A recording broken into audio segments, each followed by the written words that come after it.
Hello and welcome back to episode 3 of our MANvFAT Wales podcast.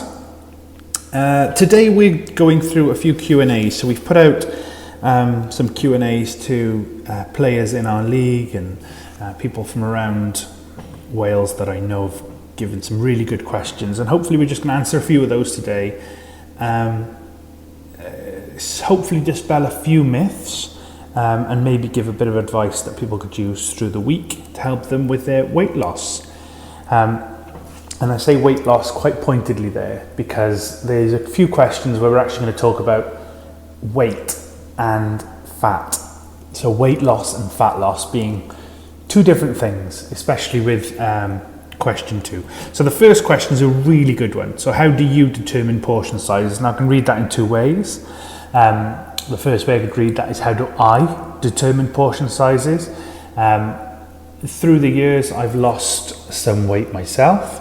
And the way I've always looked at it is, this week I've eaten this amount, and that's not done me very good. All right, I've put on a bit of weight. I've weighed, I've gone to MANvFAT, some weeks I've put on.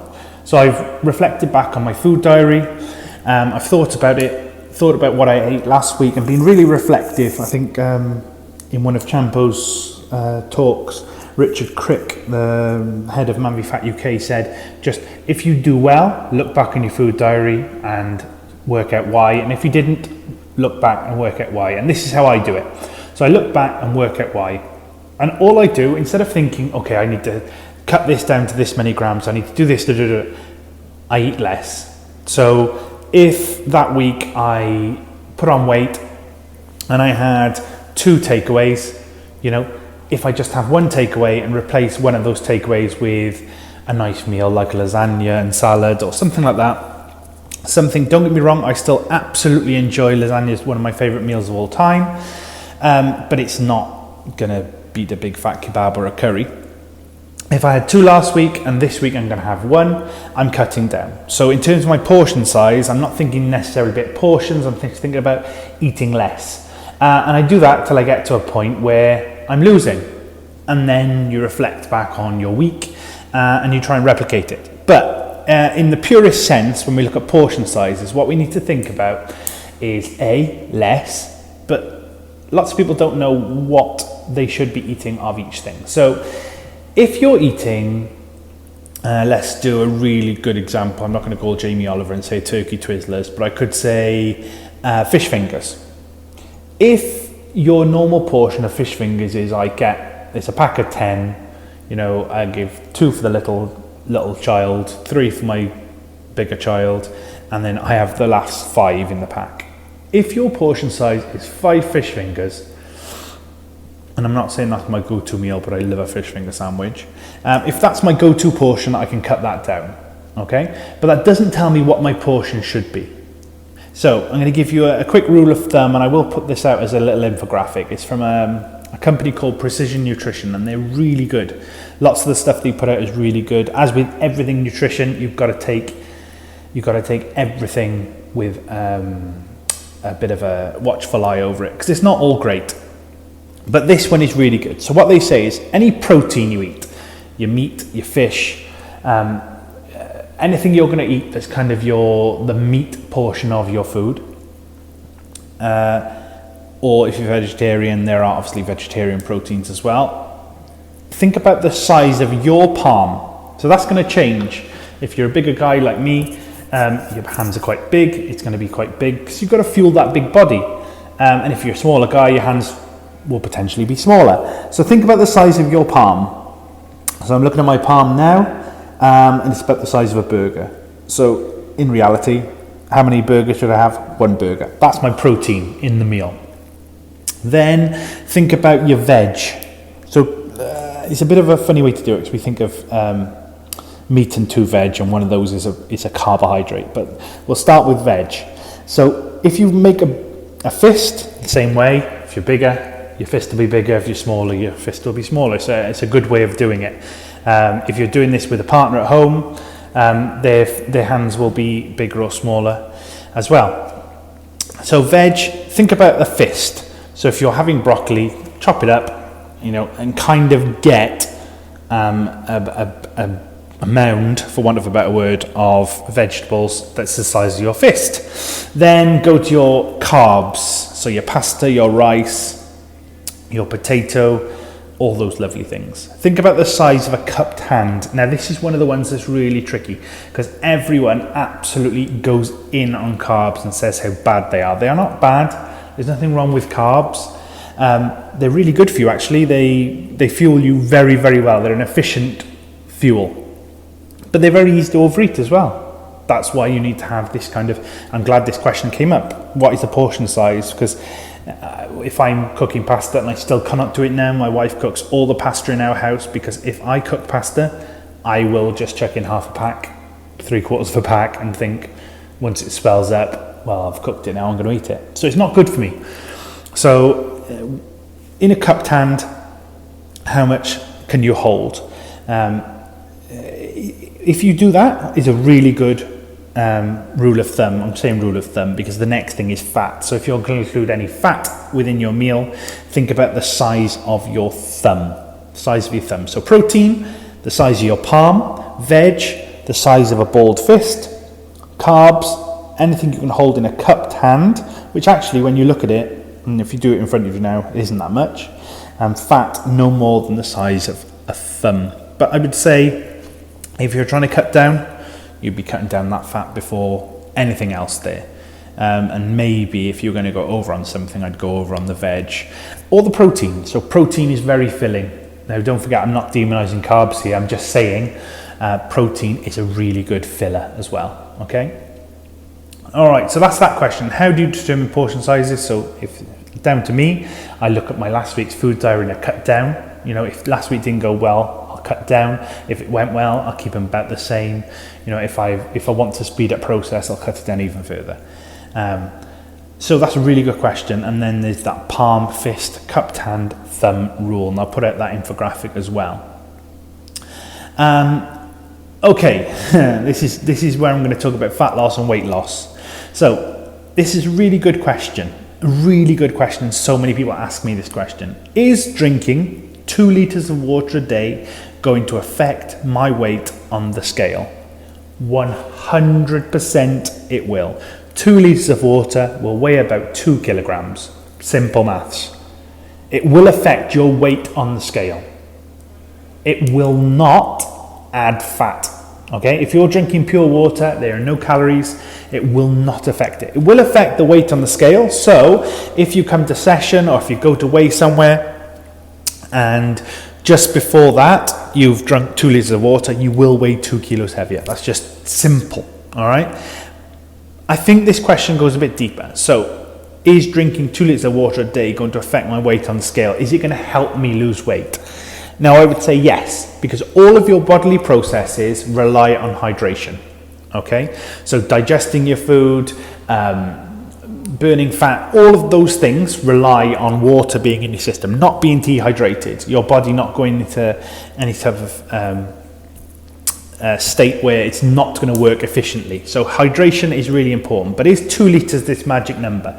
So in America, they suggest males should drink 3.7 litres.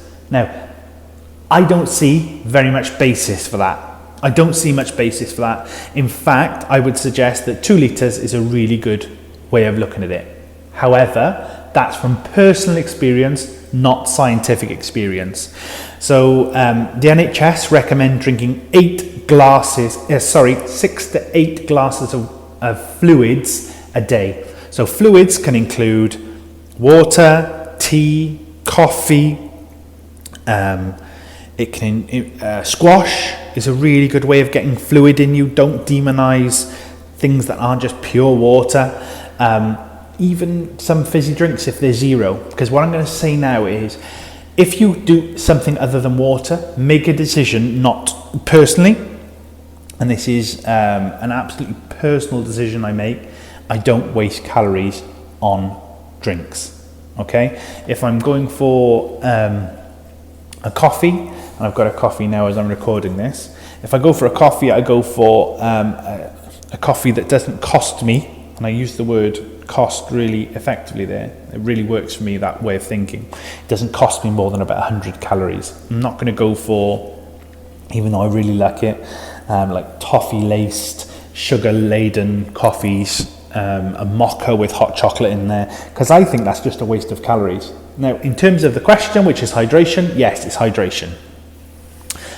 Water is really good, optimal hydration, as are isotonic drinks, but the isotonic drinks often come with sugar to make them isotonic. So stick with the water as much as you can, 6 to 8 glasses a day, but experts really recommend, when you get down into the brass tacks of it, the science of it, they recommend drinking when you're thirsty, making sure you know you're hydrated. Okay, don't get to the point where you're dehydrated. Be careful about sticking to hard and fast rules. The 8x8 rule, which is 8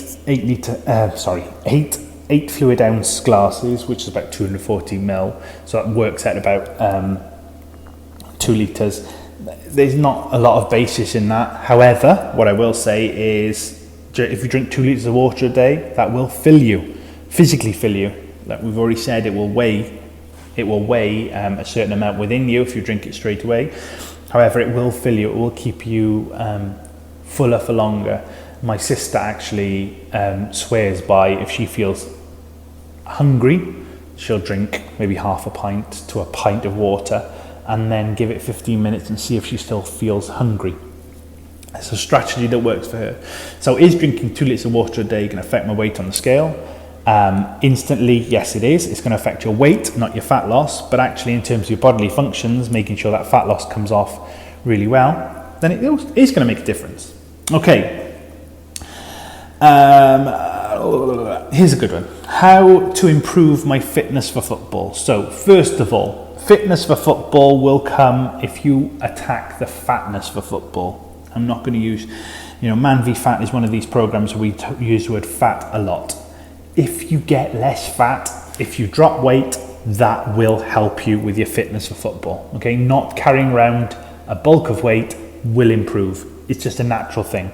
I enjoy running, and there's a certain amount, I can't remember exactly now, but every kilo you drop equates to something off your 5k PB. They've worked it out, they've done some calculations. So losing weight is the best thing you can do for fitness. However, I'm a big believer in you train for the skills and attributes of the sport you're playing for. So I would say increasing the intensity of your runs, maybe some sprint intervals, running, longer runs to kind of build up your stamina. But what I would say is focus on the fatness, not the fitness. Don't get to a stage where you think, oh, I'm feeling really good about that now. I can just about get by running for 30 minutes. So therefore I'm going to think, my job's done in terms of fitness. No, it's not. Dropping those pounds will make everything easier. Believe me, the minute you drop those pounds, you will notice a difference on the football pitch. Maybe not in your touch, but we're not talking about skill in football, we're talking about fitness in football. Okay, and the final question now. Checking I haven't missed anything on my notes. Brilliant. Final question, it's a two-parter, and this is one that's come from different weeknight sessions, and it comes up again and again and again and again, and people apologise for it. So, what they generally do is they come to me and say, I've put a cross through there on my diary because I don't eat breakfast. I don't eat breakfast. I know I should. There is nothing that says you should eat breakfast. I believe the study that everyone says breakfast is the most important meal of the day was done by Kellogg's. In the genesis of it was Kellogg's, and he's going to have a vested interest in making sure you eat breakfast because he wants to sell you breakfast. Breakfast is important if and only if it helps you to function through the day. So if eating a bowl of porridge, and don't forget it's carbs, so those oats, a cupped handful of oats, If that's what you're going to eat in the morning, because that's going to fill you up till lunch and you know you're not going to snack, then it's not to do with eating breakfast, it's to do with avoiding snacking. Now, I don't ever eat breakfast, and I can go till lunch, later lunch, and not snack. And I've just got to that stage where that's the rule that I use within my life. I can follow it.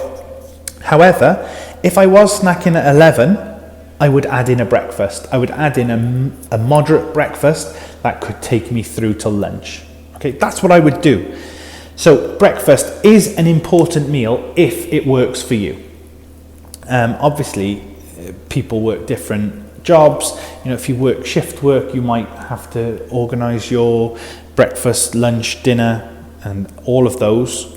You know, eat when you're hungry is the general rule, but you might have to organise that a bit different. So is breakfast important? Yes, it is, if it works for you. So that's a very personal thing. If you find you're snacking, you know, and you're dipping in the biscuit bar at 11 and you're going over the top and you feel like you're eating, you know, I can easily eat 600 calories. There's cakes in the table in work, 800 calories, easy.